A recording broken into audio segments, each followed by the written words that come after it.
నమస్తే, welcome to CM times news. Chimakurthi నుండి కారుమంచి వరకు వెళ్లే ఎన్ఎస్పీ కాలువ వ్యవహారం వాదాస్పదంగా మారింది. దీంతో ఈ కెనాల్ పరిధిలోని రైతు పెద్ద ఎత్తున ఒంగోలు వెళ్లి ప్రకాశం భవనం వద్ద నిరసన వ్యక్తం చేశారు. ఈ సందర్భంగా టీడీపీ నాయకులు కాట్రగడ్డ రమణయ్య మాట్లాడుతూ, గత వైసీపీ ప్రభుత్వం కాలువ పూర్తి దెబ్బతిన్నది. ప్రక్కన ఉన్న గ్రానైట్ క్వారీలోకి కెనాల్ కట్ట జారిపోయింది. అప్పటి నుండి కారుమంచి కెనాల్ క్రింద ఉన్న గ్రామాలకు సాగు త్రాగునీటికి ఇబ్బందులు పడుతున్నారని తెలిపారు.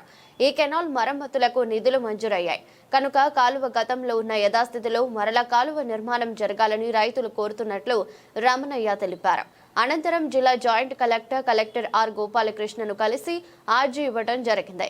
ఈ కార్యక్రమం మదిపాడు మార్కెట్ కమిటీ చైర్మన్ మన్నం ప్రసాద్, గోటిపాటి రాఘవరావు, అవనిగడ్డ శేషయ్య, కందుమల్ల గంగాధర్, రావిపాటి రాంబాబు, బ్రహ్మయ్య, నారాయణ ప్రసాద్, కె వెంకటేశ్వరులు, బక్కా రాజు, బట్టి లాజర్ పెద్ద ఎత్తున రైతులు పాల్గొన్నారు. దాదాపు 20 గ్రామాలు ప్రజలు, రైతు సోదరులు అందరు కూడా ఈరోజు కలెక్టర్ ఆఫీస్ కాడికి వచ్చి మన ఇబ్బందులు, మనం పడుతున్న బాధలు, మనం ఎదుర్కొంటున్న సమస్యల గురించి ఈరోజు అందరు కూడా ఈరోజు ఇక్కడికి రావటం జరిగింది. గతంలో 2010లో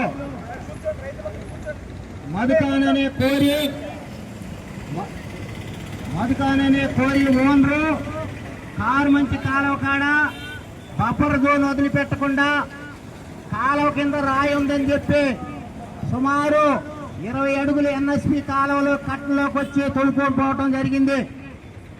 ఆ రోజు అది సాలేదని ఈ కారుమంచి కాలువను మొత్తాన్ని కూడా నాకు అప్పచెప్పండి, నేను ఈ కాలువ మొత్తాన్ని కూడా నేను స్వాధీనం చేసుకుంటాను, మీకు కావాల్సిన కాలువని కింద పక్క తీసి రైతులకు ఇస్తానని ఒక ప్రపోజల్ పెట్టాడు. ఆ రోజు